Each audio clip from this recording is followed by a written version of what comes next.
Hey guys, welcome to another episode of Wholehearted Healing with Jo. My name is Johanna. I'm your host.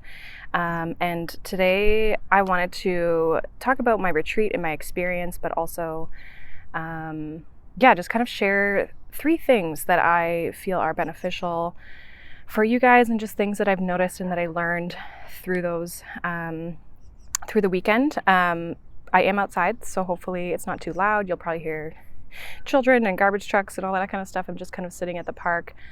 And I wanted to kind of sit outside for this, which is actually kind of interesting, but it's hard to find a good space that's quiet, right? So hopefully there's not too much like wind and that sort of thing. But yeah, this past weekend, for those of you who don't know, I went to a retreat up in Mattawa, Ontario. Like, I live in Ontario, for those of you who don't know that. But it was a retreat. It was a 3-day like weekend retreat. So we got there Friday night. Jess hosted this or held it for us. She on Instagram is somatic.jess if you want to follow her and check her out. But yeah, it was a weekend. The 3 days, it was like a Friday night, all day Saturday, and then ended up being most of Sunday, but half day Sunday is kind of was the original plan. But I've never been on retreats before, so this was exciting for me because it was like a first opportunity to kind of explore that, and I was really excited just because I felt like it was outside my comfort zone, but it wasn't too outside my comfort zone. And so when it comes to just experiencing new things, definitely obviously that happened for me. A lot of the things that we did I hadn't done before, and then especially too in a group setting like that, right? So we cold plunged each day. So we did Friday night, which was kind of cool because it was dark. And then we cold plunged Saturday morning, mid-morning, and then as well Sunday mid-morning. And it was cool because we actually went to 3 different spots. The location of which we were at was called Nature's Harmony up there. Beautiful spot. And the hosts, like the people who live there and own the land, are just great people. So definitely recommend it. But yeah, we cold plunged each day. We had some meditation, some breath work. We did sound healing.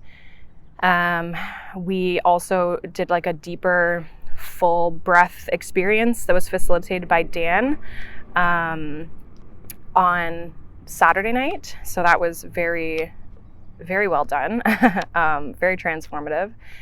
And I forget his handle, but he is on Instagram as well, so you guys can follow him. I'll put his information down below in the show notes. But it was just like all around such a good weekend. There's parts of me that just still don't even know how to like fully describe it. Like, I feel like when I talk about it, it comes out so logical, but there was just so much depth to really what we experienced and what we went through. It was awesome. Like, I didn't even know what time it was. So this place was off grid, in that sense. So there's just no cell service, right? So like, you're not worried about your cell phone. You're just in your group. There was 15 of us. It was open living quarters. Like, it was just really nice to connect with that many women. Dan was a facilitator. He was the only male with us, other than there's one guy that joined us on Saturday for the day comers. But yeah, it was just kind of him and us, and so it was kind of funny. But yeah, it was just nice to be surrounded by so many people with like similar intentions, and it was just such a cool experience because I've never really experienced anything like that. And it's interesting, like, I grew up playing sports, and so I was always around a team of women and girls at that time, right? But it's just so different, like, being around people with, like maybe sports you have like the same intentions, but just when it's around like a healing environment and just a relaxing environment, it's just so different. And then I think also too, I'm just in a different space in my life where it feels different in that way too. It was cool. We even, like, Jess had brought these like little bracelets to make and stuff with all these like little beads and everything, and all of us were just like, oh, it just like brings us back to like our inner child and just our childhood days, right? Like, we all had so much fun doing just those little things. So yeah, it was just all around. It was a really good weekend, and it was definitely one to remember in that sense. Um, and so I'm gonna kind of get into, I guess, like the three things that I wanted to share with you that I've learned. I learned a lot of things, but these three things I feel like will be supportive for you listening, and just also support a little bit too of even just what I talk about or what I have talked about previously on other episodes. Um, so yeah, we're gonna kind of dive into it, I guess. It is windy, so hopefully it's not too crazy. I'm trying to kind of hide the microphone in my jacket here, but so the first thing I talked about, or that I learned that I want to talk about, is repressed emotions.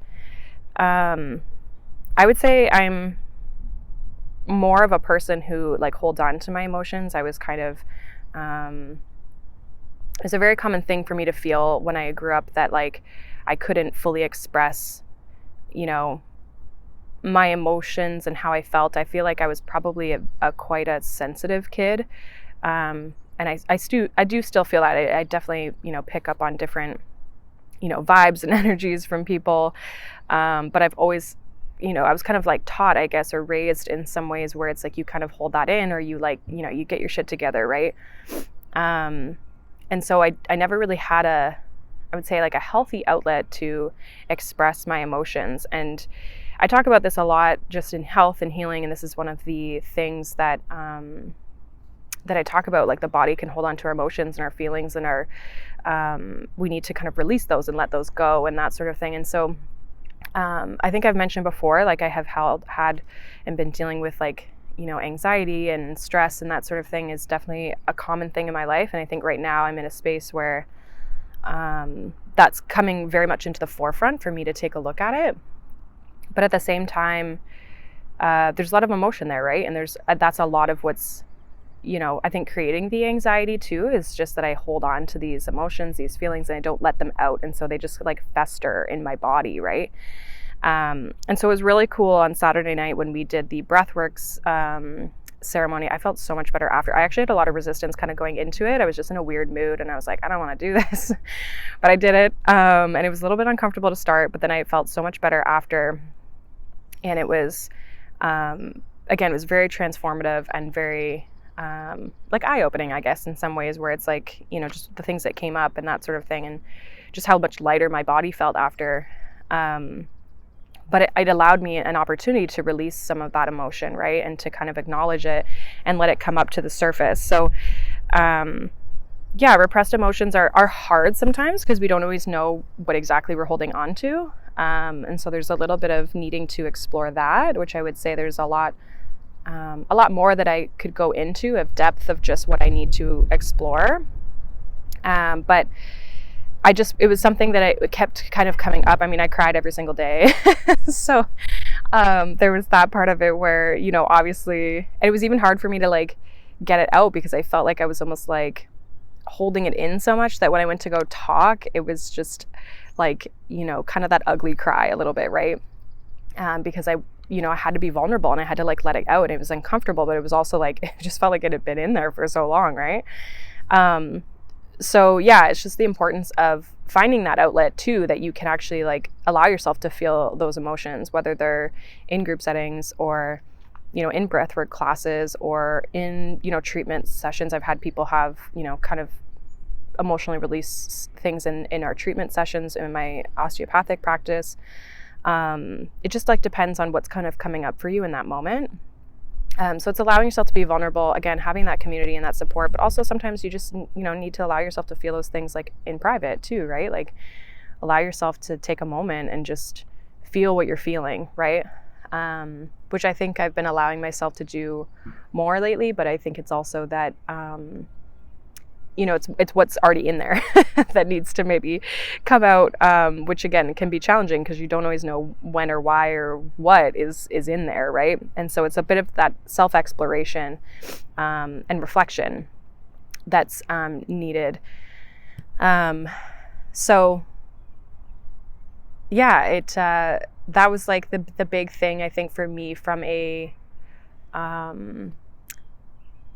like, I think it's, again, like that tension that I hold to, it's like this holding on that I have, right? And so it's like, yeah, I need to let go more, right? And that was kind of my intention for my weekend, was to really just like relax, release tension and that sort of thing. But it's like, there's an emotional piece to that as well. And just kind of like, yeah, letting that out.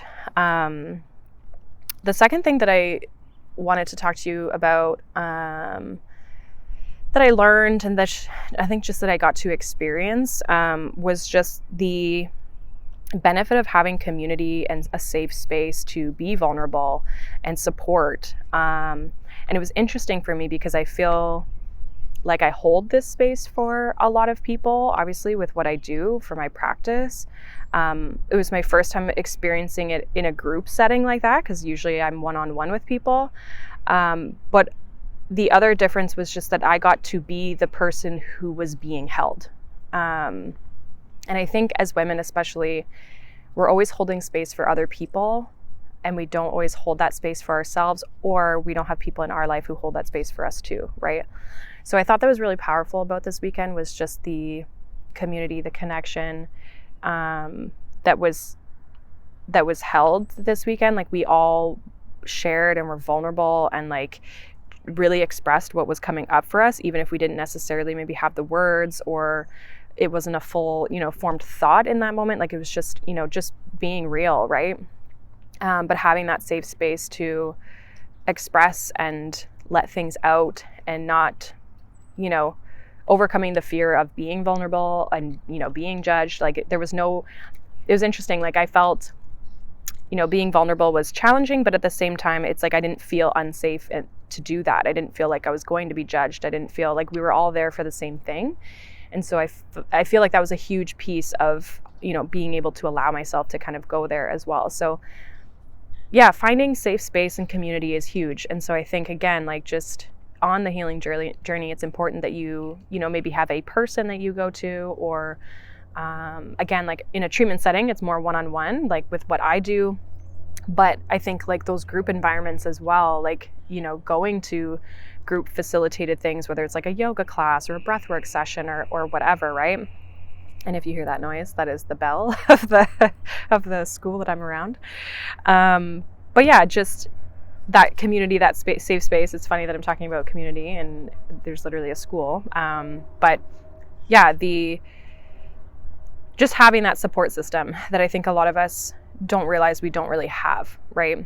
And so that was really powerful this weekend, that it was like my first experience to kind of experience that. And then as well, not experience it as a facilitator, but experience it as a person who, needed that support and to be held in that moment, right?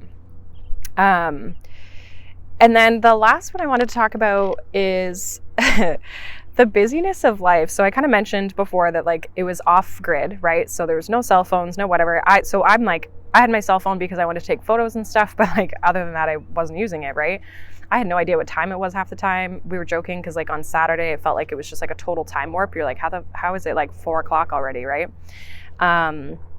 So like, it was kind of cool to just like be out in nature, not have that like,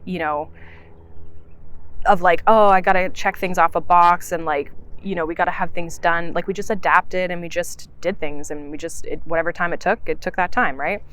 And it was interesting. I think I noticed like they talked a lot about like integration and kind of coming back into like, reality and the aspects of life when we come home, right? And I really noticed it yesterday. So I'm actually recording this on Wednesday, but I noticed it yesterday on Tuesday. I was just like getting out a little bit more. I went, I had to go pick up some stuff. I got my nails done. I had to go pick up some like shopping things that I had to kind of, just pick up basically.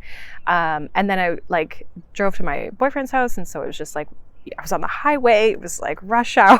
Like, it was a lot. And I was just like, wow, I feel very overwhelmed. Like, you get into the city and you're like today, I'm like, I just need to go sit outside for a little bit, because there's just a lot, right? And I think the getting out of nature piece is something I want to incorporate more into my life. It's hard being in the city. I'm not even in Toronto, but just, just being in the city and not having a whole lot of like outdoor space that's nice and restful and relaxing, right? And peaceful in that sense. So, but yeah, just that busyness of life and like not realizing like that weekend away, allowed me to realize like how much just the basic things are busy. Like I noticed I came home and like I was on my phone a lot and I was on my computer and I was like doing all these things, right? And it's just like you get caught up, and I'm a person where I've got like 42 things happening in my brain at all times. Like I'm doing one thing, but I'm already planning on what's the next thing I'm going to be doing, right? And it's just like at one point yesterday I was like, whoa, like I just need to take a step back here, right? And kind of like ground my energy a little bit, which is why I'm outside filming or recording this. And yeah, I was like, I just need to get out. I just need to get some space. I just need some fresh air. It's a beautiful day today. It's been beautiful these last few days, this last like 5 days, I would say. It's gonna rain again, but we need that too. But yeah, just like when you take a step back and you get to experience that, like just being off and being in nature and not having the busyness of things. Like, yeah, we were busy, and like the things that we had on our, to-do list of things that, were on the list for that day to get done. But it was just different when you weren't on a clock and you weren't being bombarded with messages and like, text messages and all these things. Like you really got to just be present in the moment. And then you come back to regular life and you're like, holy shit, like my brain's all over the place, right? And so you just feel very overwhelmed, which is just eye-opening because it gets you to see, where do you need to maybe kind of just like take a pause, right? And just kind of reconnect. And so, I'm doing that a little bit now and just collecting my thoughts, obviously, and talking to you guys here. But yeah, I think that's something that we can all learn from, of just where in your life are you just go, go, go, go, go, and not like taking a moment to be present or to pause. Or maybe where do we need to take a social media break or just like a phone break, like put more boundaries around when and where and we use our phone, right? I know I'm terrible for like waking up in the morning and wanting to check my phone, right? So how can I shift that basically? Like how can I support myself and give myself a break while also still functioning in the day-to-day life, right? Because that's really what it's about. It's finding that nice balance between living life and being a part of life and contributing to life. We obviously can't just like, unfortunately, we can't just like live off grid. We do have to make money and do all these things. But, how can we create a supportive environment while also still meeting our needs, right? And giving ourselves the feelings and the safety and the support that we need in that moment. So I think that was a big, again, it's something I'm obviously aware of. I talk about it all the time, of just rest and being busy and being overwhelmed and stress, right, in life, right, all these things. But I think we don't realize how the little things compound over time. And so if you can just slowly kind of take things like out of the threat bucket, right, the stress bucket, we can feel a lot better. I already immediately feel better just sitting on the ground here and being outside, right? So I think we can learn from that and just again have that awareness of like, if I feel overwhelmed, what can I give myself right now to like help me reconnect and just settle, right? Is it going outside? Is it some breath work? Like what is the thing, right? Is it, maybe just taking a bath? Maybe I just need like 5 minutes in the bathroom by myself with no kids, no whatever, right? Like whatever you need, just finding that space for it. And yeah, just allowing yourself to like have that, but being aware of it first, right? So yeah, those were kind of the main things I wanted to kind of discuss with you guys today. Again, hopefully the weather, like the weather, the wind, wasn't too crazy. Again, I tried to kind of hide the microphone, but then also I'm hoping you guys can like hear me and stuff, but I'm sure the sounds of nature and everything are kind of nice too. But yeah, I hope you guys have been doing well. I know it's been like a week or two, I think, since I've probably posted on the podcast. And part of it was just, I didn't really have anything specific coming up that I really wanted to share. So, but at the same time, I was getting ready for this and just wanting to kind of decompress a little bit. And then I knew I wanted to share this episode with you guys of just, I didn't know what it was going to look like, but I wanted to share a reflective episode with you guys about my weekend. And so now that I've had a couple days to kind of digest, that's kind of why I'm obviously recording this now. And it was great to be able to do it outside. I love that. I couldn't do it in my backyard because my dogs would have been all over me, which would have been a little bit annoying, a little bit overwhelming. But yeah, so otherwise, that's pretty much what I've got. I mean, the Mindful Woman program is still open. I do have some spots available for that. It's a 12-week journey for those of you looking to kind of like work through things like this, but also, work through your physical health as well. Like, I think, again, like I had mentioned before, like our mental, our emotional, and our spiritual selves, anywhere where we're kind of out of alignment, if you want to kind of call it that, or just there's this imbalance, it gets expressed physically through our body, right? It's interesting that the wind is picking up right now. But it gets expressed through the body. And so with that, we have physical symptoms, but a lot of times they can be because there's other things going on. And so in that 12 weeks, we have an initial call, you and I, to go through a bit of an assessment, see what's coming up for you, what you're dealing with. And then we kind of pinpoint like the things that you need to work on, or that areas that you need focus of. And you have access to me via like a chat and a voice chat, a voice and text chat, basically, Monday to Friday during kind of like office hours. And then there's also weekly calls as a group where we get to kind of hold space. And it's nice. Again, there's that feeling of community in the sense of just knowing that other people are going through similar things, or maybe even different things, but you can learn from it, right? So that's kind of that 12-week journey. It's very much a one-on-one experience, as much as there is that group piece, but it is very much one-on-one through that 12 weeks to help you, guide you through what you're dealing with and kind of get you the results that you're looking for. So yeah, that's pretty much that program. You guys, again, if you don't follow me on Instagram, you can follow me on Instagram, which is at johanna.padalino. That will be down below as well. Like I said, I'll put Jess and Dan's information down below too. You guys can follow them if you feel inclined, and check out their profiles. And they're both in Ontario, so if you're a local kind of to us that way, which I know I have a mixture of people that listen to this that are, Jess and Dan are great people to follow that way. But yeah, that's pretty much what I got right now. So yeah, if you don't follow me on Instagram, definitely follow me there, because I do post more kind of everyday stuff there, outside of obviously the podcast. But yeah, so I'm gonna kind of sit out here and enjoy the day, enjoy the weather, just kind of hang out, and I hope you guys have a wonderful day. Hopefully you're able to enjoy this weather, because it is absolutely beautiful, and hopefully it's nice wherever you are. But yeah, I will see you guys in the next episode. Thank you so much for listening and being here. It means so much. If you guys want to leave a review, feel free. It does obviously help the podcast and helps it get a little further. So yeah, I hope you guys have a wonderful day. I'm just going to leave it at that. Bye, guys.